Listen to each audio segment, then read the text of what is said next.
আমরা যে বাল বাচ্চা লইয়া খাইতাম চলতাম, এই চলাটা বন্ধ করে দিল, আমাদের রাস্তার ফকির বানাই দিল।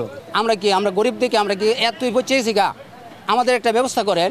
এখন বর্তমানে যে অবস্থা পরিস্থিতি হয়েছে, আমরা কি করে ঋণ দিব, কি করে কিস্তি দিব?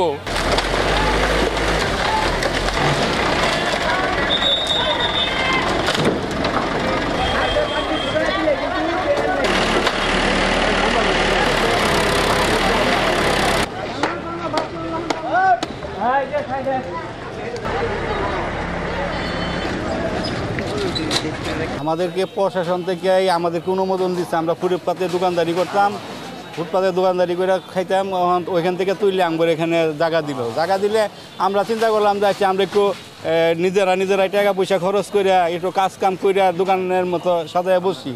কিন্তু এখন তো এই যে আজকে হঠাৎ করে এরকম ভাঙচুর শুরু হয়ে গেছে, এটা মানে আমাদের গরিবের পেটে লাত্তি দিল আর কি। আমরা যে বাল বাচ্চা লইয়া খাইতাম চলতাম, এই চলাটা বন্ধ করে দিল, আমাদের রাস্তার ফকির বানাই দিল। তারাই অনুমোদন দিল, কেন অনুমোদন দিল আর কেনই ব্যাঙ্গে ফেলাইলো? এই যে আমাদের যে লক্ষ লক্ষ টাকা ঋণ করাইলো, আমরা যেখানে দোকান নিয়েছি, দোকান সাজাইছি, লক্ষ লক্ষ টাকা ঋণ করছি, এনজিও থেকে করছি, হয়তো সুদি করছি, করে এইভাবে দোকানগুলো সাজাইছি, সাজাইয়া এখন আমাদের এরকম রাস্তার ফকির বানাই দেওয়ার কারণটা কি? মনে করেন একে একে ডিসির অফিসে গেছি, এসপির অফিসে গেছি, যাওয়ার পরে আমাদের সবাই চুর করছে, হকার বসতে দেয় না। পরে আমরা ডিসির অফিসে গেছি, এসপি সাহেবের কাছে গেছি, যাওয়ার পরে এসপি সাহেব, ডিসি সাহেব আমাদের অনুমতি দিছে। তারা অনুমতি দেওয়াতে আমরা কিন্তু হেন ওই যে 500-1000 টাকা কিন্তু কাবু দিচ্ছে না, আমার টাকায় গেছে নির্মতে 10 থেকে 12 লক্ষ টাকা। হেরা মানুষে যেগুলা শুনছে এগুলা সব ভুল। আমাদের নিজের টাকা দিয়া আমরা নিজেরা করছি, কেউ ওই 10 টাকা আমাদের দেয় না। এখানে 10 থেকে 12 লক্ষ টাকা গেছে। একটা বাসের দাম 350-400 করে টাকা, একটা 13 আনা হয়েছে, এর উপরে কম্বল দেওয়া হয়েছে, আমাদের অনেক টাকা ক্ষতি হয়েছে। আমরা এই যে মালটাল লিয়ে বলছি, কালকে মাইক মারছে, ঠিক আছে, আমরা এইখানে আমাদের কোনো মাইক মারে নাই, আমাদের এখানে মাইক মারে নাই, আমরা তো নিশ্চিন্তা রয়েছি। আমরা সকালে দোকানপাট খুলছি, আমরা তো জানি না আমাদের এটা ভাঙবো, আমাদের কোনো পরিবর্তন নাই, আমাদের মাত্র 15 মিনিট টাইম, তোমরা এটি সরাও। তা আমরা কোথায় যাবো? আমরা তো হকার, আমরা তো মানুষ। আমরা তো রোহিঙ্গা তো বেশি খারাপ হয়েছে, রোহিঙ্গারা তো মনে করেন যে সাহেবের মতন করতেছে। তা আমরা কি বাংলাদেশ নাগরিক না? আমরা কি হকার না? আমরা হকার দিকে কি, আমরা গরিব দিকে কি আমাদের দিকে এত তুচ্ছ করবে? তারা বড় লোক, তারা যে পার্টির অফিসে করব, মিটিং করব, ডিসি সাহেবের মিটিং করবো, তো আমরা কোথায় যাব বলেন? আমাদের একটা ব্যবস্থা করে দেন। আমরা গরিব দিকে আমরা কি এতই বচেছি গা, আমাদের একটা ব্যবস্থা করেন।